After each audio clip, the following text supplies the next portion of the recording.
नमस्कार दोस्तों। एक गांव में एक बढ़ई रहता था। खाट पीढ़े अलमारी सब कुछ बनाता था। वह बहुत व्यस्त रहता था। उसे अपने लिए समय ही नहीं मिलता था। सब लोगों के सब काम कर देता था, पर अपने लिए कभी एक चारपाई नहीं बना पाया। इस पर उसकी पत्नी कहती थी कि आप तो ज़मीन पर लेटते हो और दूसरों के लिए पलंग बनाते फिरते हो। कभी अपने लिए भी कोई चारपाई बना लो। क्या उम्र भर ज़मीन पर ही सोओगे?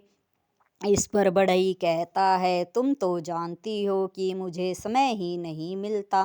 फिर उसकी पत्नी कहती है, मुझे नहीं पता, अब की बार आप भी अपने लिए खाट बना लो। बढ़ई कहता है, ठीक है। दूसरे दिन वह जंगल में अच्छी सी लकड़ी देखने जाता है। उसे एक बड़ा सा पेड़ दिखता है। वह उसे काटने लगता है। पेड़ तो कट जाता है, लेकिन वह जड़ से कटने के बाद भी जमीन पर नहीं पड़ता। यह देखकर बढ़ई हैरान हो जाता है और सोचता है कि इसमें किसी असुर का या देवता का वास है, तभी तो यह जमीन पर नहीं पड़ा। कल आकर देखता हूँ, यह कहकर वह घर चला जाता है। दूसरे दिन फिर आता है। देखता है तो पेड़ पर जो पत्ते थे और फूल थे वे मुरझाए नहीं थे। अब उसे यकीन हो जाता है कि इसमें किसी असुर का वास है। यह सोचकर वह वापस घर जाने लगता है तो पेड़ से आवाज आती है, अपने बड़े बेटे को भेज। बढ़ई अपने मन में सोचता है, यह तो कोई असुर है। मैं इतना नीच थोड़ी ना हूँ कि खाट पर सोने के लिए अपने बेटे को मौत के मुंह में भेज दूं। फिर वह उसकी तरफ मुंह करके बोलता है, ठीक है, कल भेज दूंगा, अभी जाने दो। असुर कहता है, ठीक है। बढ़ई घर आ जाता है। फिर मन में सोचता है कि पेड़ जो है वो बेटे का क्या करेगा। दूसरे दिन वह अपने बेटे को गाड़ी लेकर जंगल में भेजता है। काला और सफ़ेद बैल लेकर बेटा इस बात से बेखबर जंगल में चला जाता है। जंगल में जाने के बाद दोनों बैल कहते हैं, भागो सांभाजी, बाप ने मौत के मुंह में भेजा है। यह तो असुर की जगह लगती है। अब जो काला बैल था वो बढ़ई के बेटे को कुछ सीख देता है और सफ़ेद बैल एक अंडा देता है। कहता है, मुसीबत में काम आएंगे, भागो। बढ़ई का बेटा दोनों चीज़ें लेके भागता है। अ, असुर पेड़ बढ़ई के घर लंबे लंबे कदमों से पहुंचता है और कहता है कि बढ़ई क्या हुआ, बेटा नहीं भेजा। बढ़ई अंदर से ही कहता है, मैंने तो भोर भई ही भेज दिया था, पहुंचा नहीं क्या। अब जो असुर पेड़ था वो और बड़ा हो जाता है और देखता है तो जंगल में भागता हुआ बढ़ई का बेटा जा रहा था। वह से आवाज लगाता है, कहता है, रुक बे, कहाँ भागता है, अभी पकड़ता हूँ। उसकी आवाज सुनकर बढ़ई का बेटा एक बार तो घबरा जाता है। फिर जब असुर उसे पकड़ने लगता है तो वह बिना डरे अंडा उसकी तरफ फेंक देता है, जिससे बड़ी नदी बह निकलती है। पेड़ जो है नदी के बहाव में बह जाता है। बहुत दूर तक बढ़ई का बेटा भाग जाता है। दूर जाकर जमीन पर बड़ी मुश्किल से रुकता है। पेड़ फिर उसके पीछे बड़े बड़े कदमों से चलता है। बढ़ई का बेटा एक सीख पीछे की तरफ फेंकता है तो बांसों का झुरमुट का जंगल बहुत बड़ा हो जाता है, जिसमें वह असुर पेड़ था वो फंस जाता है। बढ़ई का बेटा उसमें आग लगा देता है। जंगल के साथ असुरी पेड़ भी जल जाता है। इस तरह से बढ़ई का बेटा असुरी पेड़ से छुटकारा पा लेता है। फिर वह सोचता है कि उस बाप के घर नहीं जाएगा जिसने उसे मौत के मुंह में भेज दिया। अब वह अपनी जन्मभूमि पर वापस नहीं लौटेगा। फिर चलते चलते उसे एक बुढ़िया की का घर दिखाई देता है। वह वहाँ पहुँचता है तो देखता है कि एक काली सा बुढ़िया और उसके दो लंबे लंबे असुरों जैसे दांत थे। यह देखकर वह उसे नमस्ते करता है और कहता है कि आज रात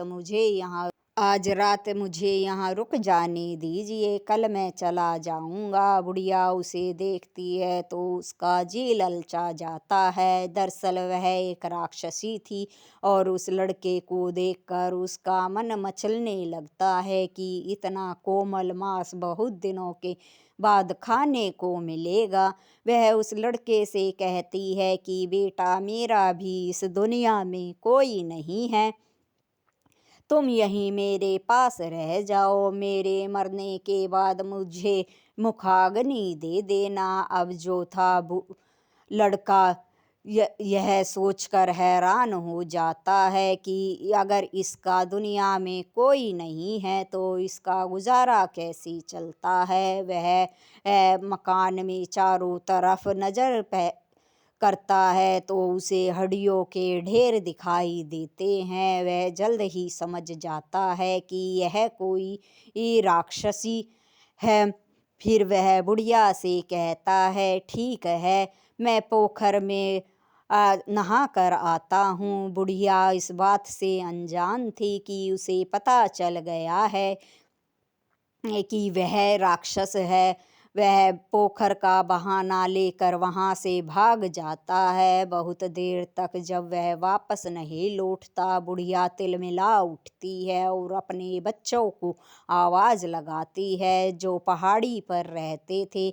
उसकी आवाज़ जब बच्चों तक नहीं पहुँचती तब वह अपने घर में आग लगा देती है। आग की लपटें उठती देखकर पहाड़ी से उसके राक्षस बेटे जो है आते हैं, जो 7 थे, और अपनी माँ से पूछते हैं कि क्या हुआ, घर में आग कैसे लगी।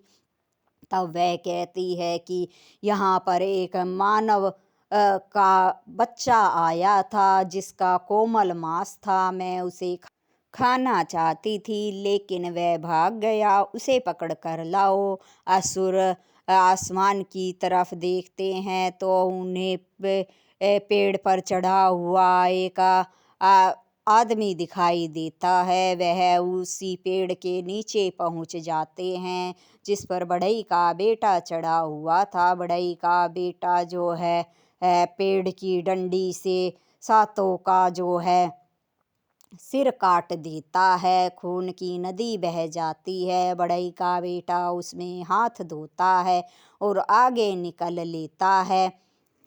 फिर उसे एक माली का घर दिखाई देता है। घर में चूल्हा भी नहीं जला था। माली बड़े अफसोस से बैठा था।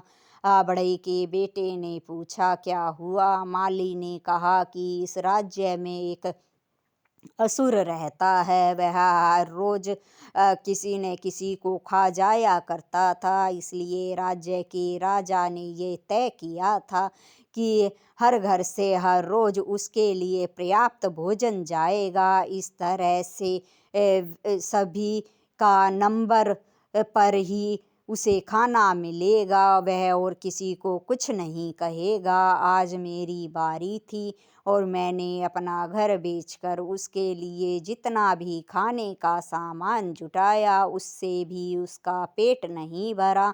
अगर मैं अब उसके पास गया तो वो मुझे खा जाएगा, फिर मेरे बच्चों का क्या होगा। इस पर बढ़ई के बेटे ने कहा, चिंता मत करो, मुझे खाना दो, भूख लगी है। माली की पत्नी उसे खाना देती है। खाना खाकर वह कहता है कि अब सब मुझ पर छोड़ दो। मुझे एक बैलगाड़ी दो जिसमें पत्थर भरे हों और 2 झोले दे दो जिसमें छोटे कंकर भरे हों। बाकी मैं सब देख लूँगा। माली ऐसा ही करता है। गाड़ी लेकर बढ़ई का बेटा असुर के पास पहुँचता है। असुर बड़ा गुस्से में था। उससे कहता है कि इतनी देर क्यों लगाई, मुझे बड़ी भूख लगी है, खाने को दो।